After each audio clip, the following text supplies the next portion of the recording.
Assalamualaikum warahmatullahi wabarakatuh.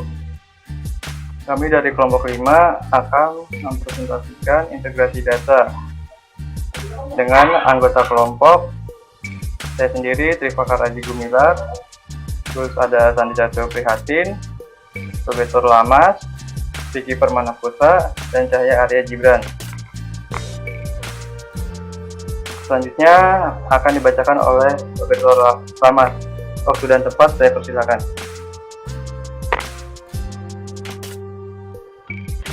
Terima kasih kepada Trifakar. Sekarang saya ingin menjelaskan tentang integrasi data.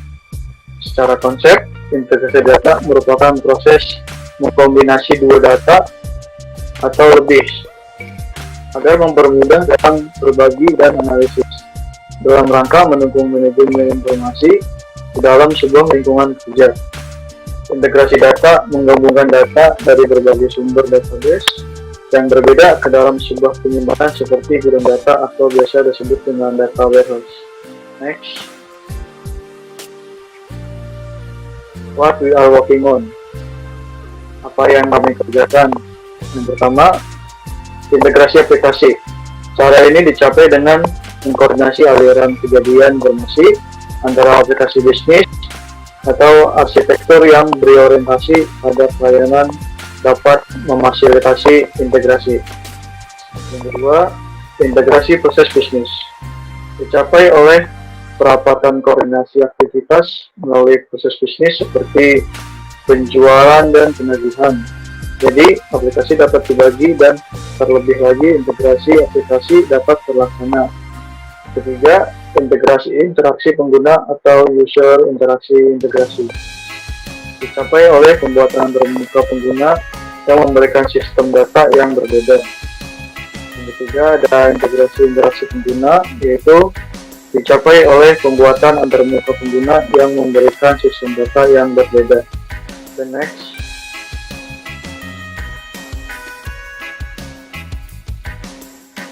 Sebaran data perusahaan. Saat ini penerapan sistem IT di perusahaan dari level time sampai dengan tingkat enterprise sudah sangat umum dan tidak jarang sistem-sistem IT tersebut tidak dapat mengerti satu sama lain. Produk-produk yang berbeda digunakan untuk sistem POS atau bisa disebut dengan point of sales, finance atau accounting, Salesforce, absensi, dan sebagainya. Hal ini menimbulkan banyaknya data digital dalam berbagai bentuk yang tersebar di perusahaan dan membuat masalah saat program. Ini secara tak langsung hal ini bisa merugikan bisnis. Dengan platform integrasi data seperti Megget, perusahaan dapat secara otomatis mengubahkan berbagai data tersebut dan mengubahnya menjadi satu format khusus yang dapat dibaca oleh siapapun. Selanjutnya akan dijelaskan oleh teman saya, Sandi Satya. Terima kasih Saudara Roberto.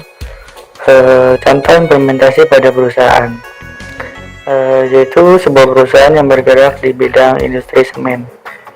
Bagi manajemennya, bentuk informasi dan alat pasoknya harus tergabung sebaik mungkin karena bisa mempengaruhi segalanya. Sehingga mereka membutuhkan bantuan IT profesional dan memadai demi kemajuan bisnis perusahaan. Ada banyak alasan kenapa mereka membutuhkan merger system, yaitu distributornya banyak tersebar di berbagai wilayah sehingga butuh metode tersentralisasi agar setiap pengiriman orderannya bisa terpenuhi sebaik mungkin. Selain itu, bisa juga karena jaringan distribusinya terdiri atas dua pabrik, ratusan distributor, dan puluhan ekspeditor. Selanjutnya, ini keuntungan dari integrasi data, yaitu mempermudah dalam proses menganalisa untuk pengambilan keputusan. Kedua, sharing data atau berbagi data antar lingkungan kerja. Tiga, terhindar dari adanya duplikat data. Next. Kendala. Secara garis besar, laporan diarsipkan oleh staf dan digunakan manajemen untuk mengambil keputusan. Apabila terdapat kesalahan, data dalam laporan yang disajikan, maka mungkin besar tercipta keputusan yang tidak tepat dan justru merugikan perusahaan.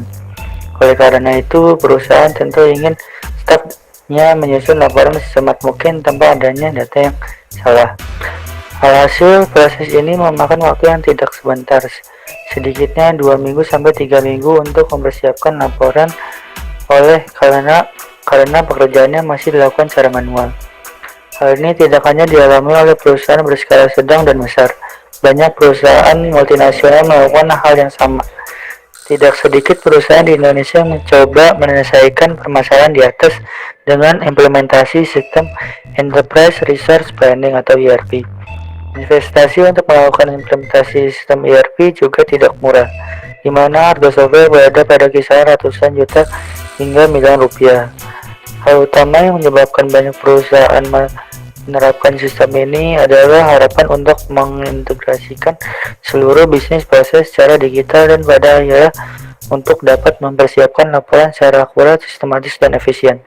Namun seringkali yang dialami perusahaan adalah sebaliknya, yaitu proses reporting yang memakan waktu dan manual. Untuk selanjutnya dilanjutkan oleh Saudara Cahya Arya. Oke, terima kasih. Proses penyajian laporan akan lebih cepat ketika data yang dimiliki perusahaan berukuran kecil dan tidak beragam. Hal ini tentunya berbeda dengan bisnis yang sedang berkembang. Kemampuan sistem untuk bisa berubah mengikuti perkembangan perusahaan bukanlah sesuatu yang mudah. Seiring dengan perkembangan perusahaan, bisnis rules akan berubah. Divisi-divisi baru dapat bermunculan dan compliance dengan rules yang ditetapkan pemerintah juga dapat berubah. Dengan software ERP yang rigid, tidak heran banyak perusahaan melakukan tumbal sulam dengan melakukan kustomisasi di luar sistem ERP yang telah diimplementasi. Hal ini menyebabkan perusahaan memiliki data yang beragam dan tersebar sehingga pada akhirnya laporan hanya dapat dipersiapkan secara manual dengan mengkombinasi data yang tersebar. Bayangkan satu perusahaan memiliki banyak anak cabang tersebar di Indonesia. Betapa sulitnya perusahaan tersebut melakukan integrasi data untuk membuat satu laporan. Next. Solusi. Dengan teknologi yang semakin maju, banyak tools yang dapat digunakan untuk melakukan integrasi data sehingga orang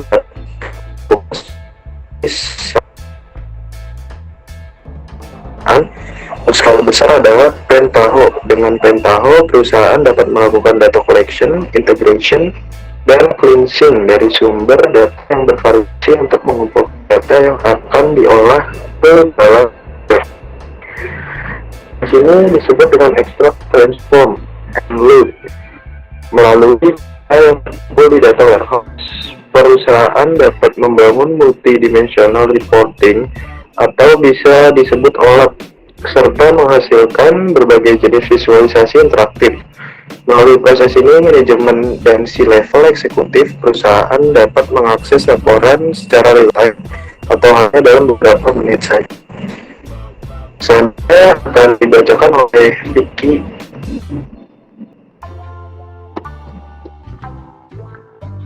Ya, terima kasih Saudara Arya.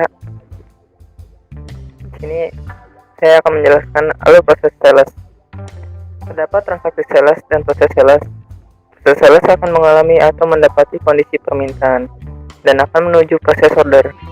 Sebelum melewati proses order, terdapat tahapan yaitu penawaran dan kontrak.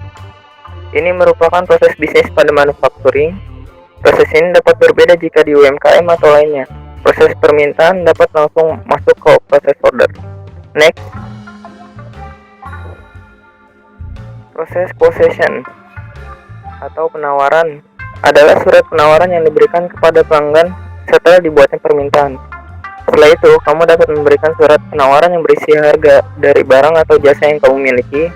Setelah proses penawaran lalu akan melewati proses kontrak, yang merupakan suatu perjanjian dalam bentuk tertulis di mana substansi yang disetujui oleh para pihak yang terikat di dalamnya. Next. Kemudian melewati proses order dan diteruskan ke pengiriman. Dalam proses delivery, akan bekerja sama dengan material manajemen atau logistik. Delivery akan meminta barang kepada logistik untuk dikeluarkan barang sehingga akan muncul dokumen shipping, berdampingan dengan tagihan, dan barang dapat dikirim oleh delivery order.